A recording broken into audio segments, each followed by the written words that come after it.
एक एक करके 1 2 3 4 5 6 7 8 9 10 11 12 एक दर्जन गोली कहाँ सारी गोली सीने में, एक भी गोली पीठ में नहीं, एक भी गोली भुजाओं में नहीं, एक भी गोली जांग में नहीं, 12 की 12 गोली कहाँ सीने में। राज काटा में बोलबाला किनका है? यूपी के ठेकेदारों का, बिहार के रंगदारों का, बंगाल के अधिकारियों का, उड़ीसा के अधिकारियों का। बताइए तकलीफ की बात है कि नहीं है? बताइए क्या हमारे गांव में पढ़े लिखे लोग नहीं है? क्या हमारे दीदी लोग पढ़ी लिखी नहीं है? क्या हमारे भैया लोग पढ़े लिखे नहीं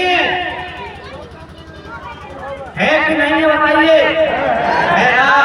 तो आप आज तक 100 सालों में कितने लोग आप लोग जीएम बने याद है? कोई जानकारी है आपके पास कि आपके मामा मौसा काका जेठा भैया भी कोई जीएम बना है कंपनी में? एक भी नहीं बना। आज 100 सालों के इतिहास में एक जीएम नहीं बना आपका। एचआर जेल से नीचे एचआर क्या क्या होता है? एचआर होता है, पीओ क्या होता है, प्रोजेक्ट ऑफिसर, एसपीओ, एचआरओ, ये बना? ये भी नहीं बना। सुपरवाइजर बना? ये भी नहीं बना। ठेकेदार ठेका होगा तो लेते हैं कम से कम फैक्ट्री से अपने, तो कंपनी से ठेका भी नहीं लेते हैं। बताइए भैया बताइए तो जीएम हमारा नहीं, पीओ हमारा नहीं, एसपीओ हमारा नहीं, एचआर हमारा नहीं, एचआरओ हमारा नहीं, ठेकेदार हमारा नहीं, सुपरवाइजर हमारा नहीं, तो क्या झारखंड राज्य हम लोगों ने आलू चौप सिंगाड़ा छापने के लिए लिया था? झारखंड राज्य हम लोगों ने क्या झालमुड़ी बेचने के लिए लिया था? बताइए, आप ही बताइए।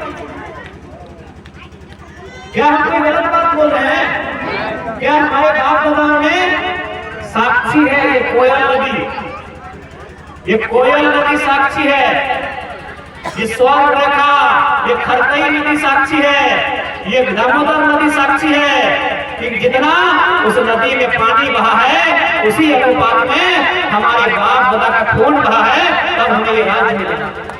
हम जीएम नहीं, हम पीओ नहीं, हम एसपीओ नहीं, हम ठेकेदार नहीं, हम सुपरवाइजर नहीं, तो क्या हम भीख मांग रहे हैं? हम अपने ही राज्य में भीख मांग रहे हैं। अब सवाल कि ये व्यवस्था कैसे बनी? वास्तव में जो लोग इस राज्य के नहीं थे, जो लोग इस राज्य को बर्बाद करना चाहते थे, उन्होंने बहुत साफिर दिमाग लगाया कि कैसे बर्बाद किया जाए। क्योंकि जब अंग्रेज भारत देश आए थे, उन्होंने रिपोर्ट दिया कि झारखंड के लोग मिट्टी को अपनी मां से बढ़ते मानते हैं, और जब तक इनके हाथों में मिट्टी है और मिट्टी के प्रति काम करने का इनका नजरिया है, उनको गुलाम नहीं बना सकते हैं। क्योंकि किसान कभी गुलाम नहीं होता है।